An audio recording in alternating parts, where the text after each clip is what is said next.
Hello friends, today I will discuss about that type 3 hypersensitivity. It is also called as a immune complex mediated hypersensitivity. Right now first of all the immune complex, okay, आपको ये word पता होना चाहिए what is the meaning of the immune complex. तो इस video के through हम जानेंगे कि what is the meaning of that immune complex and mediated hypersensitivity. अगले वीडियो में हमने देखा था टाइप 2 हाइपरसेंसिटिविटी, जिसमें हमने बात की थी कि एंटीबॉडी मेडिएटेड हाइपरसेंसिटिविटी। ओके, यानी कि एंटीबॉडी कैसे हाइपरसेंसिटिविटी जो है वो क्रिएट आउट करती है। ओके, तो इन दिस वीडियो लेक्चर में हम जानने वाले हैं टाइप 3 हाइपरसेंसिटिविटी के बारे में।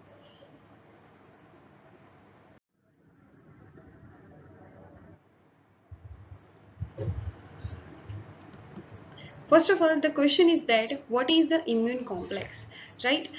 इम्यून कॉम्प्लेक्स किसे कहा जाता है? इम्यून कॉम्प्लेक्स जो है वो इस one type of the term है।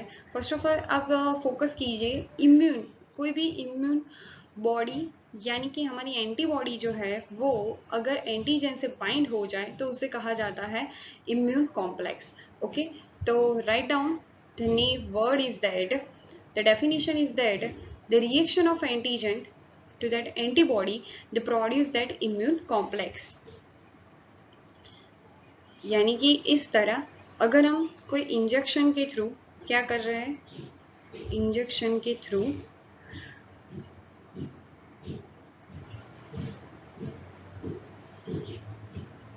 बाहर से कोई एंटीजन डाल रहे हैं या फिर कोई भी एंटीजन अगर स्किन के डर्मल स्किन पोर्शन से एंटर हो रहा है, देन आफ्टर ये एंटीजन जो है, फर्स्ट ऑफ ऑल ये एंटीजन है हमारी एंटीबॉडी के साथ, यहाँ पर आप देखिए एंटीबॉडी के साथ क्या करेगा, जुड़ जाएगा। ओके, तो इसे कहा जाता है इम्यून कॉम्प्लेक्स। ओके, और ऐसा इम्यून कॉम्प्लेक्स अगर हमारे शरीर में बहुत ज्यादा बन जाता है तो क्या ये हार्मफुल है या नहीं, वो भी हम इस वीडियो के थ्रू जानेंगे।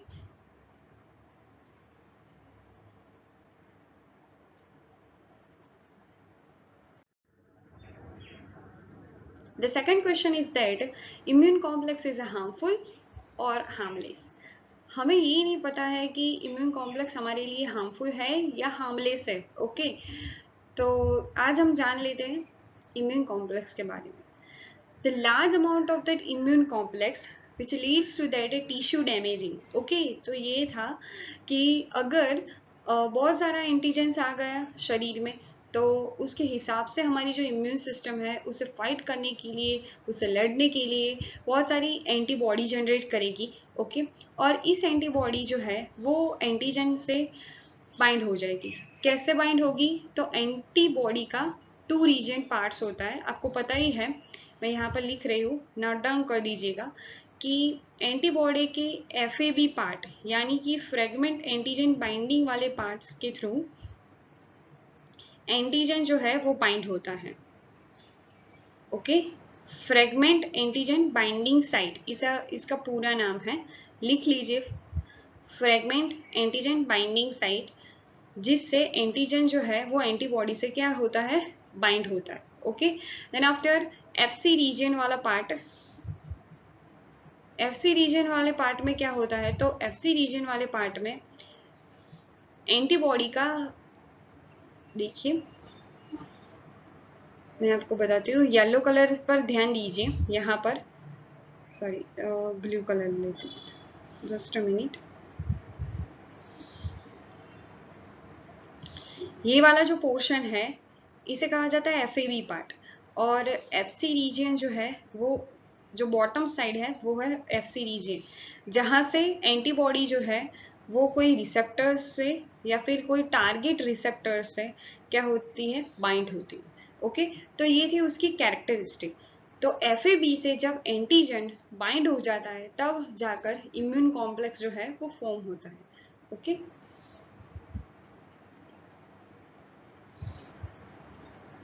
मैं आपको यहाँ पर बताती हूँ कि कैसे इम्यून कॉम्प्लेक्स जो है वो फॉर्म होता है। ओके, देखिए कुछ इस टाइप्स की डायग्रामेटिकली व्यू होती है। फर्स्ट ऑफ ऑल आप देखो तो एंटीबॉडी जो है वो एंटीजन से बाइंड हो गई है। ओके, तो यहाँ पर क्या फॉर्म हुआ है, सर्कुलेटिंग इम्यून कॉम्प्लेक्स है, यानी कि ब्लड में इम्यून कॉम्प्लेक्स जो है वो अभी फ्लो आउट हो रहा है। ओके, फ्लो कर रहा है। लेकिन जब उसका डिपोजिशन हो जाएगा, कोई भी टिश्यू पर जाकर वो डिपोजिट हो जाएगा, तब जाकर हमारे शरीर में उसके रिलेटेड हाइपर सेंसिटिविटी क्रिएट होगी। ओके, ऐसा नहीं है कि इम्यून कॉम्प्लेक्स बन रहा है, ऐसा भी हो सकता है कि नॉर्मल जो ह्यूमन है उसमें भी इम्यून कॉम्प्लेक्स बन रहा हो, लेकिन उसके शरीर में इम्यून कॉम्प्लेक्स जो है उसकी मात्रा कम है, सो दैट वो पर्सन जो है वो क्या है, नॉर्मल है। ओके, लेकिन जो अनहेल्दी पर्सन है उसमें क्या होता है, तो अनहेल्दी पर्सन में जो इम्यून कॉम्प्लेक्स की जो मात्रा है वो क्या होती है, बहुत ज़्यादा होती है। ओके, तो इसलिए हम उसे कहते हैं कि इम्यून कॉम्प्लेक्स ज़्यादा हो जाने से टिश्यू जो है, टिश्यू पर वो जाकर वो क्या करेगी, डैमेज करेगी उसे, उस पर जाकर डिपॉजिट हो जाएगी। ओके, डिपॉजिट हो जाने के बाद क्या होता है, तो डिपॉजिट हो जाने के बाद और साथ ही साथ अगर वो सर्कुलेशन में है, इम्यून कॉम्प्लेक्स सर्कुलेशन में है, तब जाकर वो क्या करता है, देखिए यहाँ पर कॉम्प्लीमेंट एंड एफसी रिसेप्टर्स जो है वो एक्टिव हो जाते हैं और इन्फ्लामेटरी रिस्पॉन्स क्रिएट करते हैं। ओके, तो इन्फ्लामेशन आपको पता होना चाहिए कि what is the meaning of that inflammation. Okay, inflammation यानी कि स्वेलिंग होना। स्वेलिंग आपको पता ही है कि अगर कोई भी हीट वाले पानी से अगर आपकी कोई भी स्किन अट जाए तब क्या हो जाता है, तो स्किन पर स्वेलिंग होने लगती है। ओके, तो जो स्वेलिंग है वो भी इन्फ्लामेशन के साथ क्या है, कनेक्टेड है। ओके, इन्फ्लामेशन के बहुत सारे भाग होते हैं, हम उसकी दूसरी वीडियो लेक्चर बनाएंगे, उस पर हम इन्फ्लामेशन पर ही डिस्कशन करेंगे। ओके, इन्फ्लामेशन में क्या क्या होता है मैं यहाँ पर ब्रीफ में बता देती हूँ कि वैसोडिलेशन होता है। वैसोडिलेशन यानी कि आर्टरी जो है वो उसका जो डायमीटर है वो क्या हो जाएगा, उसका डायमीटर इंक्रीज हो जाएगा। ओके, सो दैट आर्टरी ऐसी होनी चाहिए, मान लीजिए ये हमारी आर्टरी है। ओके, आर्टरी इतनी होनी चाहिए, उसकी बजाय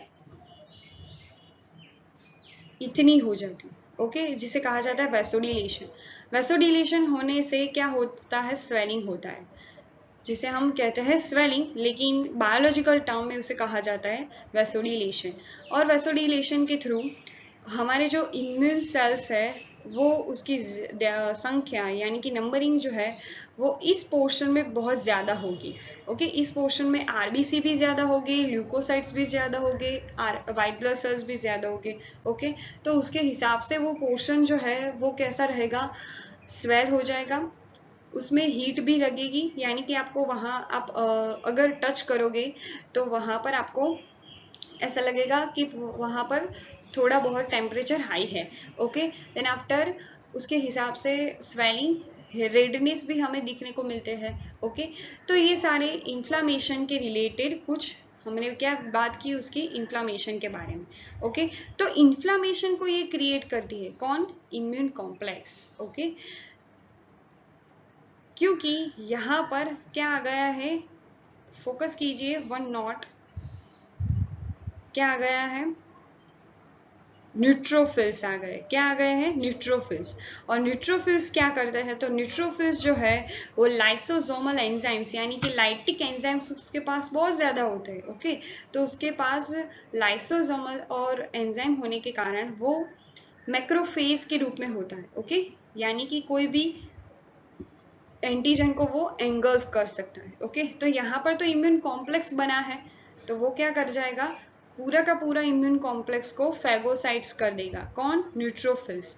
तो इस टाइप्स की कुछ इम्यून कॉम्प्लेक्स के साथ साथ हमने देख ली उसकी क्या क्या रिएक्शन होती है। ओके, तो याद रखिएगा कि first of all immune complex की जगह यहाँ पर बहुत ज़्यादा हो जाए तब जाकर क्या होता है, ब्लड वेसल्स में वो जब डिपॉजिट हो जाए, देन आफ्टर डिपॉजिट होने के बाद या फिर वो सर्कुलेट कर रहे हैं ब्लड में, तब जाकर कॉम्प्लीमेंट सिस्टम एक्टिव करती है, कॉम्प्लीमेंट सिस्टम को वो एक्टिव कर देते हैं और साथ ही साथ इन्फ्लामेटरी रिस्पॉन्स भी क्रिएट करते हैं. Okay, then third one is that, third हमारे माइंड में ये क्वेश्चन होता है कि टाइप 3 हाइपर सेंसिटिविटी किस किस पर डिपेंडेड है. ओके, तो आपको ये पता होना चाहिए कि हमें आगे भी देखा कि type 3 hyper sensitivity immune complex mediated है. ओके, यानी कि इम्यून कॉम्प्लेक्स उसे क्रिएट आउट करता है. तो इसका आंसर भी ऐसा ही होगा. Okay, the first one is that वो इम्यून कॉम्प्लेक्स की क्वांटिटी पर डिपेंड करता है, यानी कि इम्यून कॉम्प्लेक्स की नंबरिंग कितनी है उसके ज़्यादा, यानी कि उसका जो प्रमाण है इम्यून कॉम्प्लेक्स कितना बना है उसके हिसाब से जो टाइप 3 हाइपर सेंसिटिविटी है वो डिपेंडेड रहेगी उस पर. Okay, and the second one is that distribution with in the body, body में उसका डिस्ट्रीब्यूशन कैसे हुआ है. ओके, उस पर भी ये डिपेंडेड रखती है. ओके,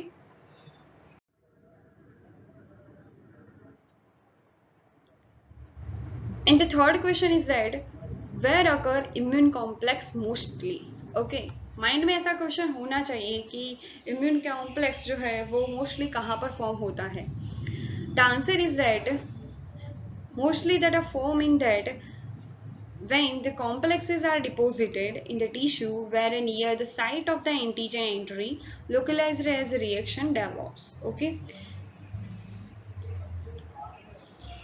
यहाँ पर क्या होगा, जहाँ से एंटीजन की एंट्री बहुत ज़्यादा मात्रा में हो रही है. एंटीजन कहाँ से एंटर हो सकता है आप जान सकते हैं स्किन के थ्रू. ओके, तो वहाँ स्किन जहाँ से एंटीजन क्या हो सकता है एंट्री ले सकता है, वहाँ से ही एंटीबॉडी जो है वो आ जाएगी और एंटीजन एंटीबॉडी का कॉम्प्लेक्स बनेगा और देन आफ्टर उसकी जो रिएक्शन है वो स्टार्ट हो जाएगी. ओके,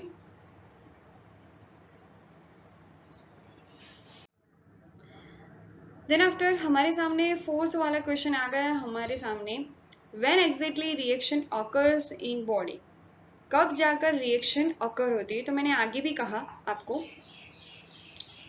कॉम्प्लेक्स फॉर्म हो गया तो कोई चिंता नहीं है. ओके, कोई डरने की बात नहीं है, वो आगे चलकर क्या हो जाएगी एंटीबॉडी से मार भी देगी और वो कॉम्प्लेक्स जो है वो टूट भी जा सकता है. ओके, लेकिन एंटीजन जो है वो बहुत ही ज़्यादा मात्रा में हमारे शरीर में आ चुके हैं तो एंटीबॉडी भी उसके हिसाब से ज़्यादा उत्पन्न होगी, ज़्यादा प्रोड्यूस होगी और एंटीजन एंटीबॉडी का जो इम्यून कॉम्प्लेक्स फॉर्मेशन है वो भी ज़्यादा होगा, तो उसके हिसाब से हमें हानि हो सकती. ओके, तो पढ़िए ये sentence, when the complexes are formed in the blood but a reaction can develop wherever the complex is deposited in the tissue. okay, तो कॉम्प्लेक्स जो है वो फॉर्म तो हो गया है ब्लड में, लेकिन रिएक्शन यानी कि हाइपर सेंसिटिविटी हमें कब दिखने को मिलती है पर्सन में, जब वो कॉम्प्लेक्स है वो टिश्यू में डिपॉजिट हो जाता है तब.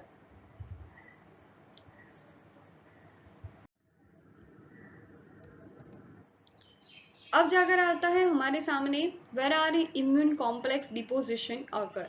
ओके, यानी कि कौन सी टिश्यू में वो इम्यून कॉम्प्लेक्स जो है वो ज्यादातर फॉर्म रहता है. The answer is that blood vessel wall. Okay, blood vessels में तो होता है क्योंकि ब्लड में ही इम्यून कॉम्प्लेक्स फॉर्म होगा, तो हमारी जो ब्लड वेसल्स है उस पर क्या होता है एपिथेलियल सेल से बनी हुई होती है. ओके, उस पर जाकर ये डिपॉजिट हो जाते हैं. Then second one is that synovial membrane joints. Okay, synovial membrane joints में भी ये दिखने को मिलता है. After one, glomerular basement membrane of the kidney और choroid plexus of brain. तो इस सारे जो हमने बताए आपको प्लेसेस, उस पर इम्यून कॉम्प्लेक्स ज्यादातर हमें दिखने को मिलते हैं. याद रखिएगा, ग्लोमेरुलर बेसमेंट मेम्ब्रेन में, synovial basement membrane of the joints में, देन आफ्टर ब्रेन में भी देखने को मिलते हैं और ब्लड वेसल्स में होते हैं. Okay,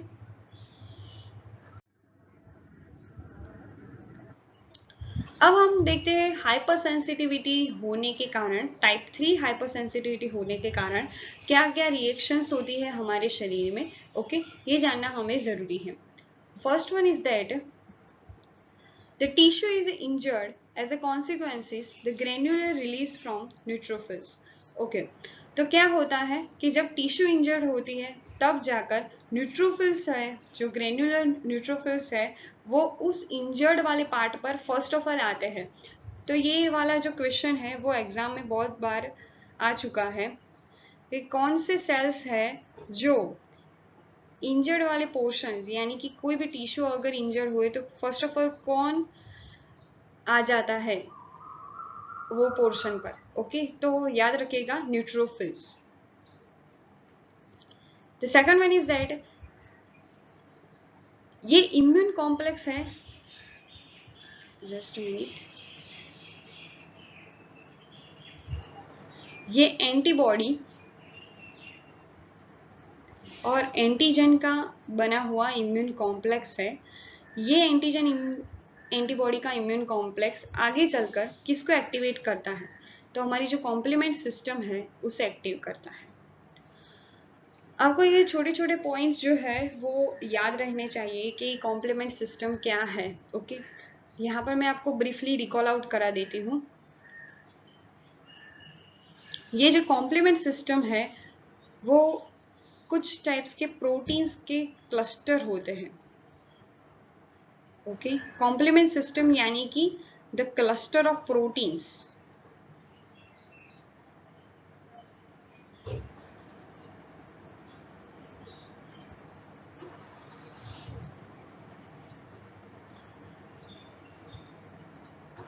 cluster of proteins which are found in that inactivate form। inactivate form में वो होते हैं inactivate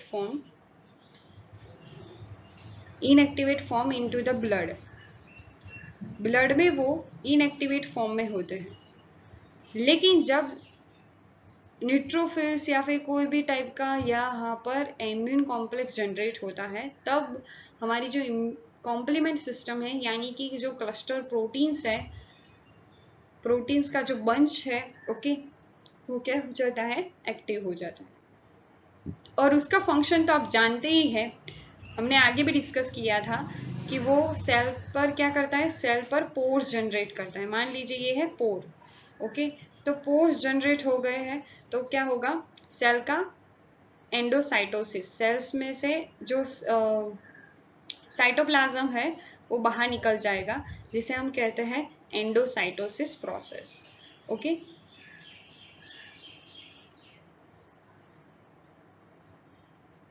जस्ट अ मिनट, ये सब हटा देते हैं।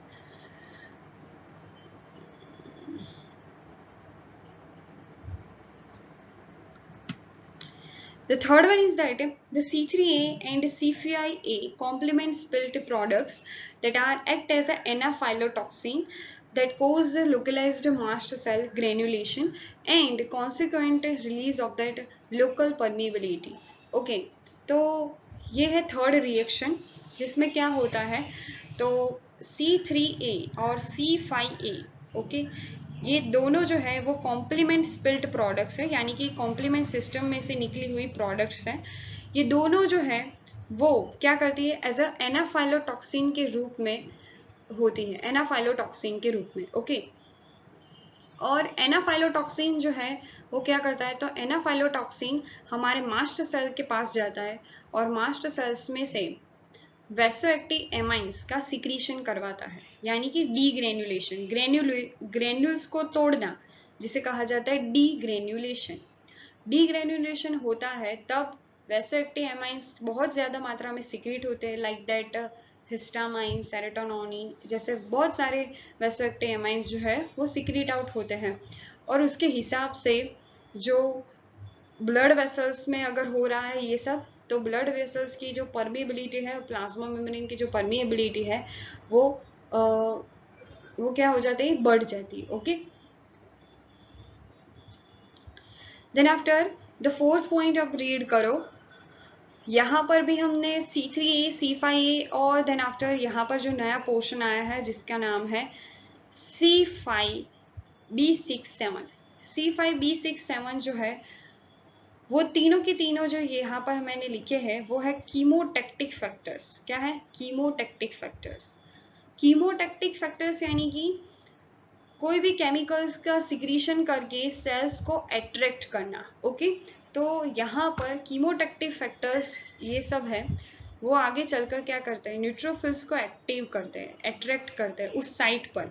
ओके, उस साइट पर जब कॉम्प्लीमेंट सिस्टम एक्टिव हो जाती है तब जाकर क्या होता है, तो ये C3A, C5A, C5B6-7 जैसे कॉम्प्लीमेंट्री प्रोडक्ट्स जो है वो एक्टिव हो जाती है। तब वो सारे के सारे जो कॉम्प्लीमेंट प्रोडक्ट्स है वो कीमोटैक्टिव फैक्टर्स के रूप में होते हैं, और ये कीमोटैक्टिव फैक्टर्स जो है वो न्यूट्रोफिल्स को क्या करते हैं, न्यूट्रोफिल्स को बुलाते हैं कि यहाँ आओ, यहाँ आओ। ओके, और देन आफ्टर यहाँ पर जो न्यूट्रोफिल्स है वो क्या हो जाता है, they accumulate in the large numbers, वो बहुत सारी मात्रा में यहाँ पर एक्यूमुलेट हो जाते हैं, और देन आफ्टर यहाँ पर क्या हो जाता है, इम्यून कॉम्पोजिशन, इम्यून कॉम्प्लेक्स का डिपोजिशन हो जाता है। ओके,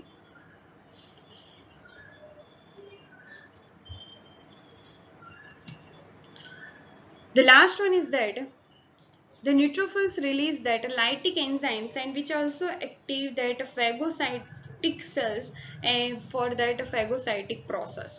ओके, तो इसमें क्या होता है, तो न्यूट्रोफिल्स जो है वो आ गए साइट पर। ओके, तो अब हमारा काम शुरू। अब हम क्या करेंगे, तो लाइटिक एंजाइम्स का सिक्रीशन करेंगे, और लाइटिक एंजाइम्स जो है वो फैगोसाइटिक सेल्स को क्या करेगा, एक्टिवेट करेगा, और फैगोसाइटिक सेल्स तो बहुत ज्यादा मैक्रोफेज है, और वो जाकर क्या कर देंगे, एंटीजन का किलिंग। ओके, तो ये सारी रिएक्शंस होती है जहां पर टिश्यू का इंजरेशन हुआ है, किसके थ्रू, इम्यून कॉम्प्लेक्स के थ्रू। और इम्यून कॉम्प्लेक्स क्या करता है, तो इम्यून कॉम्प्लेक्स जो है वो कॉम्प्लीमेंट सिस्टम को एक्टिव करेगा, और कॉम्प्लीमेंट सिस्टम क्या बनाएगी, C3A और C5A जैसी प्रोडक्ट्स जनरेट करेगी, और वो प्रोडक्ट्स जो है केमोटैक्टिक फैक्टर्स, और कीमोटैक्टिक फैक्टर्स बुलाएंगे न्यूट्रोफिल्स को कि आओ आओ आपकी जरूरत है। ओके, तो न्यूट्रोफिल्स आ जाएंगे, एंड आफ्टर न्यूट्रोफिल्स जो है वो भी कुछ टाइप्स की प्रोडक्ट्स जनरेट करते हैं। ओके, तो वो जनरेट करते हैं लाइटिक एंजाइम्स, और लाइटिक एंजाइम्स जो है वो फैगोसाइटिक सेल्स को एक्टिवेट करते हैं, और फैगोसाइटिक सेल्स जो है वो वहां पर आकर जो भी एंटीजेंस है या फिर कोई इम्यून कॉम्प्लेक्स है उसे क्या करेंगे, किल कर देंगे, उसकी डेथ कर देंगे। ओके, तो ये सारी उसकी रिएक्शन थी।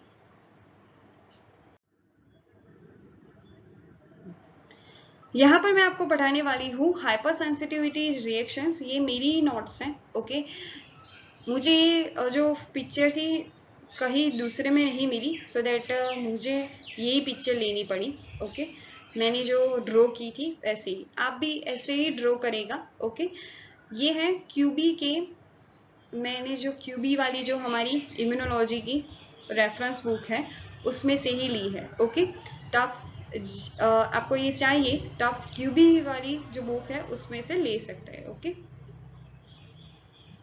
तो आज हम बात करने वाले हैं हाइपर सेंसिटिविटी। आप जानते ही हैं hyper type 3 hyper sensitivity reactions की यहाँ पर मैं बात कर रही हूँ। उस पर आता है वन टाइप ऑफ दैट, जिस रिएक्शंस को कहा जाता है आर्थस रिएक्शन। क्या कहा जाता है, आर्थस रिएक्शन। तो यहाँ पर मैं आपको पढ़ाने वाली हूँ आर्थस रिएक्शन के बारे में।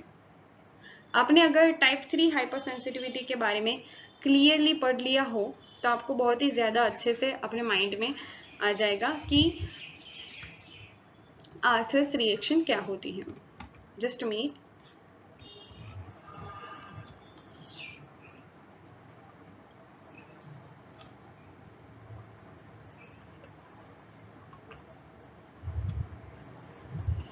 यहाँ पर मैं इंजेक्शन यहाँ पर ड्रॉ किया है। तो फर्स्ट ऑफ ऑल यहाँ से हम देखना शुरू करेंगे। मैं पर्पल कलर ले लेती हूँ इसलिए आपको ज्यादातर पता चले। जस्ट मिनट, ओके, ये फर्स्ट है, यानी कि इंजेक्शन के थ्रू एंटीजेंस जो है वो हमारे शरीर में दाखिल हो चुके हैं, एंट्री ले चुके हैं। एंटीजेंस एंटीबॉडी के साथ बनाएंगे इम्यून कॉम्प्लेक्स।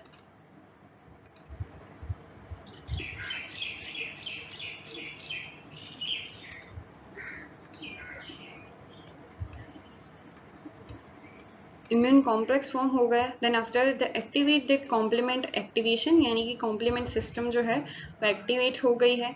एक्टिवेट होने के कारण यहाँ पर हमने देखा C3A और C5A जैसे कीमोटेक्टिव फैक्टर्स भी यहाँ पर आ चुके हैं। ओके, कीमोटेक्टिव फैक्टर्स का यहाँ पर सिक्रीशन हो रहा है, वो क्या करेंगे, वो एक्ट करेंगे एज ए एनाफाइलोटॉक्सिन्स के रूप में, और एनाफाइलोटॉक्सिन्स जो है वो मास्ट सेल्स पर जाकर जुड़ जाते हैं। ओके, यहाँ पर मैंने उसके रिसेप्टर्स बताए, आप देख सकते हैं यहाँ पर है उसके रिसेप्टर्स, वहाँ पर जाकर भी ये जुड़ जाते हैं। देन आफ्टर मास्ट सेल्स जो है वो सेंसिटिव हो जाता है, सेंसिटिव होने के कारण वो वैसोएक्टिव एमाइंस का सिक्रीशन करता है। आपको पता ही है वैसोएक्टिव एमाइंस कौन कौन से है, तो उसमें आता है हमारा first of all histamine, write down the name is that histamine.